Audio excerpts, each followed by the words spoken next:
সবুজ পাহাড়ের পাশে ছোট্ট একটি গ্রাম। হঠাৎ এক সপ্তাহ ধরে গ্রামের বাড়ি থেকে একের পর এক এসি উধাও হতে লাগল। আরে, কাল রাতেও তো এসি ছিল, সকালে দেখি নেই। এটা সাধারণ চোরের কাজ মনে হচ্ছে না। আজ রাতেই আমরা রহস্যের সমাধান করব। রাতে দুজন জঙ্গলে যায়। দেখ, ওই গুহার ভেতর নীল আলো জ্বলছে। চলো চুপচাপ কাছে যাই। হঠাৎ হাসির শব্দ। হা, আজও 3টা এসি চুরি করেছি। সব এসি দিয়ে বরফের প্রাসাদ বানাব। আরও 10টা এসি চাই, পুরো পাহাড় ঠান্ডা করে দেব। মানুষ কিছুই বুঝতে পারছে না।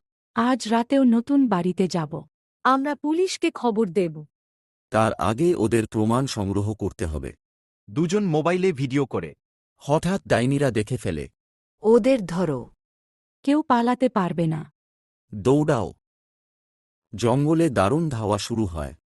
সবাই ঘিরে ফেল। পুলিশ এসে গুহা ঘিরে ফেলে। আমরা ফেসে গেছি। জাদু ব্যবহার করো।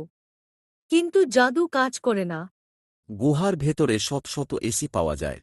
এই তো আমাদের গ্রামের এসি। সব মালিকদের ফিরিয়ে দেওয়া হবে। লোভের জন্যই আজ এই অবস্থা।